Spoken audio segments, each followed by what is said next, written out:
로마서 5장 8절 말씀 함께 봉독하겠습니다. 우리가 아직 죄인 되었을 때에 그리스도께서 우리를 위하여 죽으심으로 하나님께서 우리에 대한 자기의 사랑을 확증하셨느니라. 아멘. 지난주에 우리는 누가 예수를 죽였는지에 대해서 살펴보았습니다. 모세를 비롯하여 모든 인간이 리비도를 가지고 순간순간 예수를 죽이고 있다고 말씀을 드렸습니다. 오늘은 신앙에 대해서 살펴보기를 원합니다. 신앙이다라고 하는 말은 원래 믿는다가 아닙니다. believe, 믿다가 아니라는 말입니다. 신앙의 원래의 의미는 내가 나를 상대에게 넘겨준다라는 의미입니다. 이 사실을 모르면 내가 믿는다라는 말이 내가 믿어준다라는 말로 오해하기가 쉽습니다. 그렇게 되면은 하나님의 말씀에 곡해가 일어나게 되는 것이죠. 로마서 10장 9절 10절에 보면은 네가 만일 내 입으로 예수를 주로 시인하며 또 하나님께서 그를 죽은 자 가운데서 살리신 것을 내 마음에 믿으면 구원을 받으리라. 사람이 마음으로 믿어 의에 이르고 입으로 시인하여 구원에 이르느니라. 여기에서 믿는다라고 하는 단어, 피스티스, 신앙이라는 이 단어. 이 말씀을 보면은 마치 내가 하나님을 믿어주면은 그게 하나님이 내가 믿어주는 것을 의로 여겨주고 내가 구원회로 들어갈 수 있다라는 식으로 곡해를 하게 되는 것입니다. 바울은 성령의 열매를 이야기하면서 충성이라는 단어로 번역되어 있는 이 용어가 피스티스라고 하는 단어인데 신앙이죠. 그래서 왜 충성으로 번역이 되어 있는지는 번역한 사람들이 어떻게 했는지 우리는 모르죠. 마태복음 23장에도 보면은 8가지 화가 나오고 있는데 거기에 보면은 너희가 박하와 회양과 근체의 11조는 드리되 율법에 더 중요한 바 정의와 긍휼과 믿음은 버렸도다.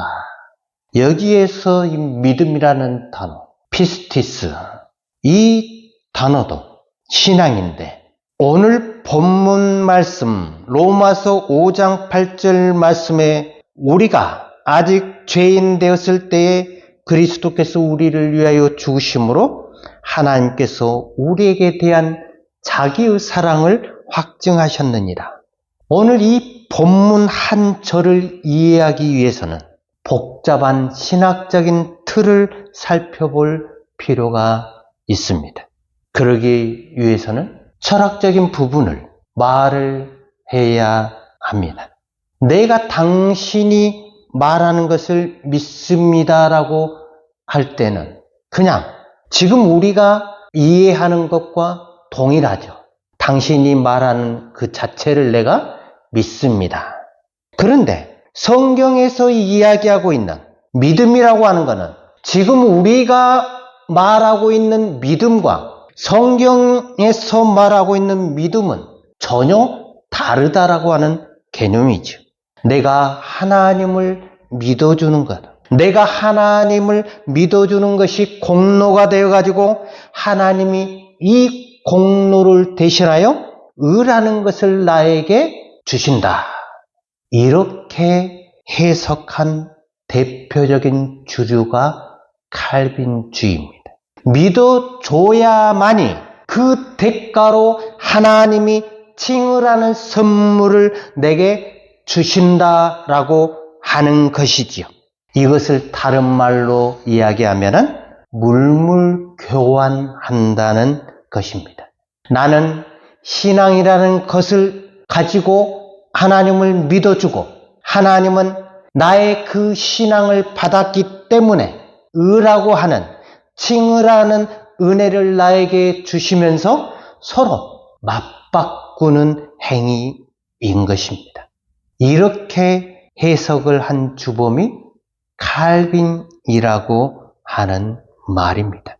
우리 장로교가 칼빈의 영향 아래 있는 것이 사실입니다. 그러나 칼빈이 왜 이런 말들을 했는가를 우리는 알지 못하면 신앙에 대해서, 믿음에 대해서, 하나님의 말씀에 대해서 반드시 곡해를 할 수밖에 없다라고 하는 이유입니다. 칼빈의 뒤에 누가 있냐라고 하면 그 유명한 아우구스티누스, 즉 어거스틴이라고 하는 사람이 버티고 있습니다. 어거스틴은 라틴어를 굉장히 잘했다고 합니다. 어거스틴의 스승이 누구냐 하면 그 유명한 키케로입니다.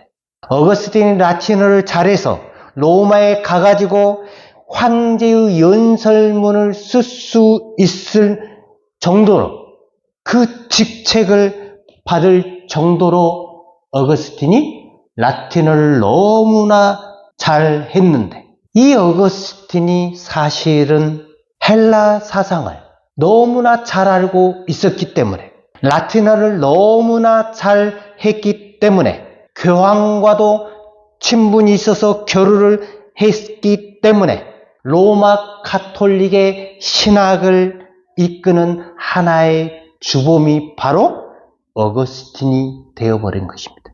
문제는 이 어거스틴이 신플라톤주의자라는 말입니다. 어거스틴의 신앙을 검증해보지 않는 상태에서 칼빈은 이 어거스틴의 신앙 사상을 따라간 것이었습니다. 그 이유는 칼빈이 어거스틴을 반박하고 넘어갈 만한 철학적인 지식이 없었기 때문에 그렇습니다. 그래서 칼빈은 어거스틴을 굉장히 존경했습니다. 루터도 어거스틴을 초기에는 존경을 했지만 95개의 조항을 만들면서 어거스틴의 사상이 쓰레기라는 것을 알고 나서 쓰레기통에 집어 던져버렸습니다. 그 전까지 교부들의 사상이 수도사들에게는 거의 율법이 되어 있는 상태였기 때문에 이 교부들의 사상을 뛰어넘기가 쉽지 않았습니다. 그런 루터는 그 사실을 알고 극복을 했지만 칼빈은 어거스틴의 사상을 절대로 극복하지 못했다라고 보는 것입니다. 왜 그러냐 하면은 칼빈의 기독교 강요가 구구절절히 어거스틴과 상당히 유사한 스토아 철학의 기반 위에 놓인 교리이기 때문입니다. 문제는 어거스틴이 성경을 보는 관점입니다. 어거스틴은 신플라톤주의의 사상을 깔고 신앙을 이야기하고 있기 때문에 그렇습니다. 이 신플라톤주의가 뭐냐고 하면 프로티누스라고 하는 사람이 플라톤과 아리스토텔레스의 사상을 받아가지고 재정립한 것을 말합니다. 그러므로 우리는 기독교의 가르침의 계보를 이해할 필요가 있습니다. 칼빈은 어거스틴의 영향을 받았으면서 어거스틴은 신플라톤주의자의 창시자라고 하는 프로티누스의 영향을 받았습니다. 플라톤과 아리스토텔레스는 아가페라는 단어를 전혀 모르는 사람들입니다. 이때 당시에는 아가페라는 용어가 개념으로 정리가 안 되어 있는 상태였기 때문에 이들이 주로 사용하는 단어가 사랑이라는 단어가 에로스라고 하는 용어를 사용했지요. 그래서 이 에로스라고 하는 말은 지금 우리가 생각하는 성욕 이런 게 아니고 에로스는 정신적으로 신을 사랑하는 것을 에로스라고 불렀습니다. 그런데 이 에로스가 근대로 넘어가면서 이성으로 바뀌게 되지요. 그리고 이것이 헤겔에 넘어오면서 에로스가 신이 되게 됩니다.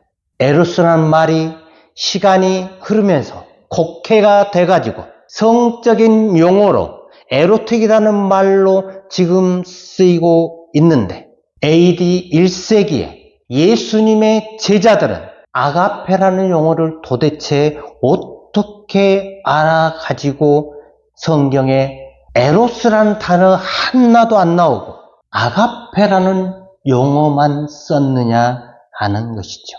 그리고 AD 2세기 3세기에 번역된 70인역에도 아가페라는 말만 나와 있습니다. 에로스라는 말이 전혀 사용이 안 돼 있습니다.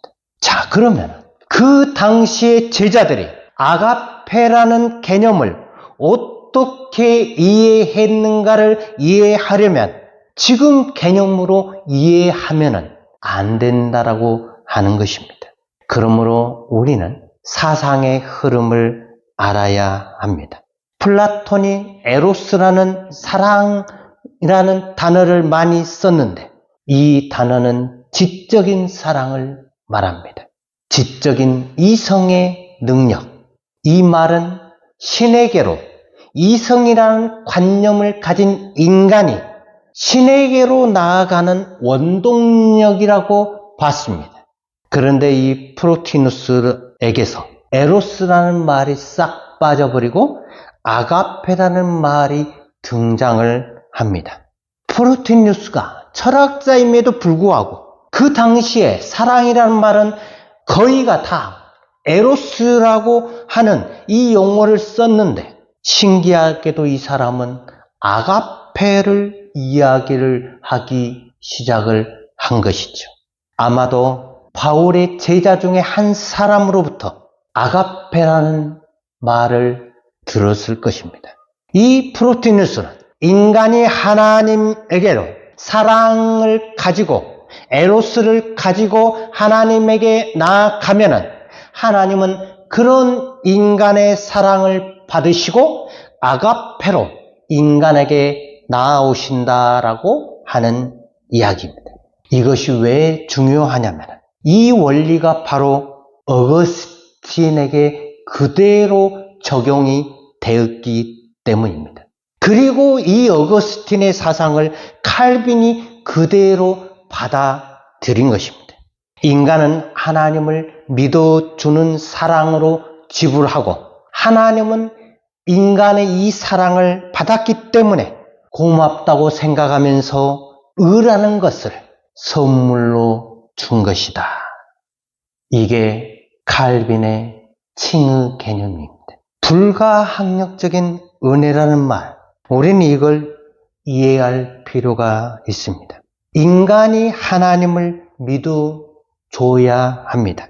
신앙이라고 말할 때 믿어주는 것입니다. 이 믿어주는 행위가 들어갑니다. 뭔가가 신앙의 형태로 내가 믿어주는 것입니다. 믿어주는 나의 공로를 하나님에게로 넘기면 하나님은 나의 사랑을 받았기 때문에 나에게 의를 주신다라고 하는 이 개념.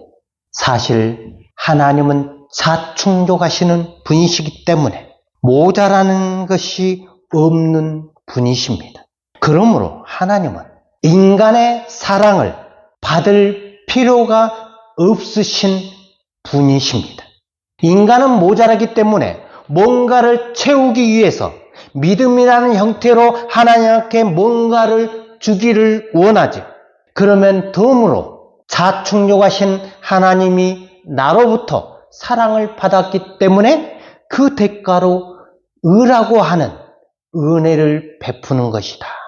이런 형태가 노골적으로 어거스틴이 단초를 제공한 것입니다. 어거스틴의 고백론이나 독백론이나 삼위일체론을 보면 전부 다 이런 사상을 깔고 있습니다. 이런 어거스틴의 이 가르침이 로마 가톨릭의 교부로 되어 있다라고 하는 사실입니다. 어거스틴의 사상을 토마스 아퀴나스라고 하는 사람이 집대성을 하게 되지요. 칭의 사상을 놓고 보면은 전적으로 은혜의 사상이 맞기는 맞습니다.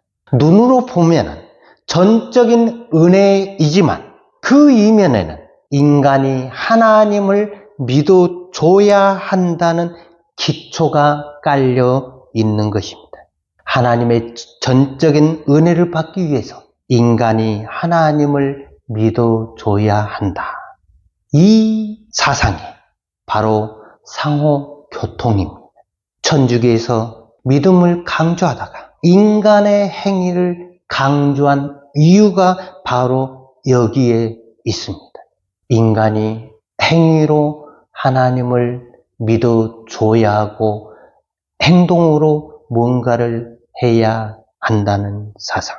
칼빈 당시에 스위스 제네바라고 하는 도시가 굉장히 더러웠습니다. 술과 매춘과 도둑질과 모든 것들이 뒤범벅되어 있는 난장판이었습니다. 칼빈이 그 제네바시를 다스리는 권한을 갖게 되면서 인간이 뭔가 도덕적으로 신에게로부터 청지기 사상을 받았으니까 뭔가 참여를 해야 한다라고 칼빈이 시민들에게 이야기하기 시작을 했습니다. 이때부터 도덕적인 의를 많이 강조하게 됩니다. 의를 하나님으로부터 받았는데 신앙이라는 형태로 지불해야만이 받을 수 있다라고 하는 근거가 됩니다. 그렇기 때문에 칼빈의 사상은 스토아 철학이라고 해도 무방하다. 신앙은 우리가 아직 죄인 되었을 때 그리스도께서 우리를 위하여 죽으심으로 하나님께서 우리에 대한 자기의 사랑을 확증하셨느니라. 우리가 의인이 되어 가지고 하나님을 믿어주는 그런 행위가 아니고 우리가 죄인 되었을 때에 하나님을 전혀 몰랐을 때에도 하나님이 우리를 구원하시기 위해서 예수를 죽이시고 내가 너를 이렇게 사랑한다 하고 사랑을 확증하신 것입니다. 우리가 신앙이라는 것을 안 믿어줘도 지불 안 해도 하나님이 나를 전적으로 구원하셨다라고 하는 말씀이 오늘 로마서 5장 8절 말씀입니다. 칼빈은 말은 그렇게 하는데 근본 사상은 어거스틴의 사상을 따랐기 때문에 내가 신앙이라는 것을 먼저 하고 즉 예수를 먼저 믿어서 신앙을 가지고 있는 사람에게 하나님의 의가 온다라는 사상이 바로 칼빈의 사상입니다. 신앙이라고 하는 것은 원래 내가 믿어주는 것이 아니라 상대의 고유한 자신에게 나 자신을 넘겨주는 것을 말합니다. 나를 상대에게 위임하고 당신이 나를 처분하십시오. 나는 당신의 종입니다. 나의 고유한 것을 넘기는 것을 가리켜 신앙이라고 부릅니다. 그렇게 해야만이 신앙이 이해가 됩니다. 내가 믿는다라고 하는 말은 개인적인 주관적인 생각을 많이 깔고 있습니다. 다른 말로 말하면 나의 의식에서 나오는 내가 믿어줄게 하는 속으로는 안 믿는데 이게 어떻게 될까? 속으로는 믿지 않고 있는데 하도 믿으라고 하니까 말씀에 믿으라고 하니까 믿어주는 형태의 주관적인 생각, 개인적인 생각을 많이 담은 형태로 곡해되었다라고 보는 것입니다. 우리는 믿는다고 하면서 실제로 하나님이 일하고 계신다라고 하는 그 사실을 우리는 믿지 않는 우리의 모습을 너무나 많이 보잖아요. 그러므로 신앙은 내가 믿어줄게라는 말이 아니라 상대방에게 내 자신을 기꺼이 넘겨드리는 것입니다. 그래서 나의 의식에 있는 모든 생각들을 내려버리고 상대방으로 하여금 나 자신을 처분할 수 있게 드리는 이것이 바로 신앙이다. 이 신앙을 우리가 잃어버리고 살고 있지 않느냐 하는 것입니다. 바로 이 신앙은 성경에서 말하고 있는 믿음입니다. 성령의 열매 중에 신앙이 있지 않습니까? 믿어주는 사람에게 성령의 열매가 맺힐 수 있다라고 생각하십니까?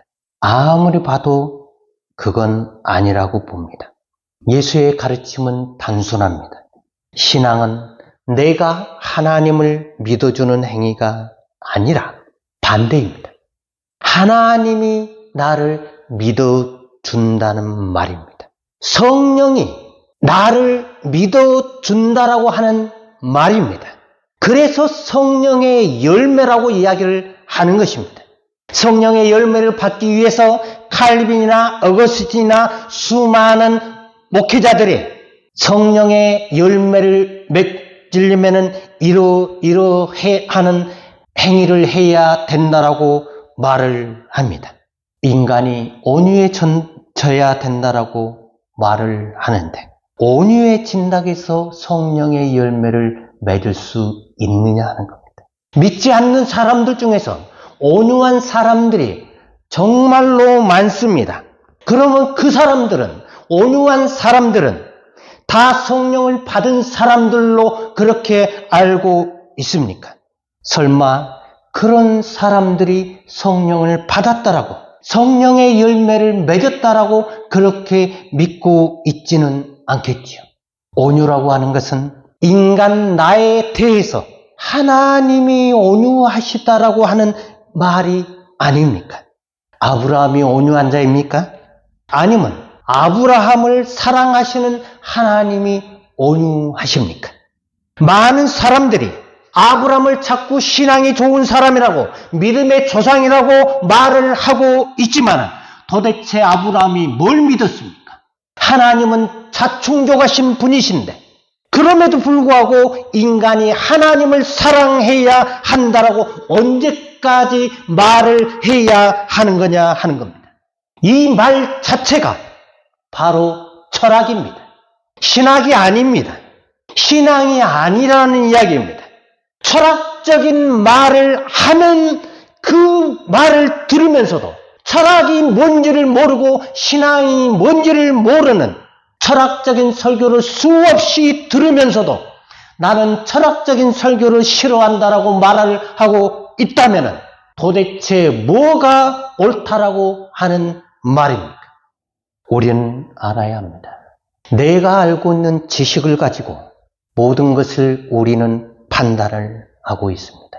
그 지식이 옳고 그른지를 판단한 자신이 자기의 리비도를 가지고 있는 이성이라고 하는 사실을 망각해버린 채 내가 알고 있는 믿음이, 내가 알고 있는 신앙이, 내가 알고 있는 신앙생활이 그것이 옳다라고 착각을 한다면 더 이상 하나님의 말씀을 배워야 할 이유가 뭐냐 하는 것입니다. 오늘 우리는 신앙이라는 말 자체의 그 개념조차도 제대로 이해를 못하면서 신앙생활을 한다라고 하면 우리의 신앙은 도대체 어디에 근거를 두고 있느냐 하는 겁니다. 나의 리비도를 기반으로 하는 의식에 기초를 두는 것입니까? 아니면은 나를 사랑하고 믿어주시는 하나님의 그 형상에 기초를 두고 계십니까? 우리는 우리 자신을 되돌아볼 필요가 있습니다. 도대체 자신이 뭐길래 상대방에게 넘기라고 이야기하느냐 하는 겁니다.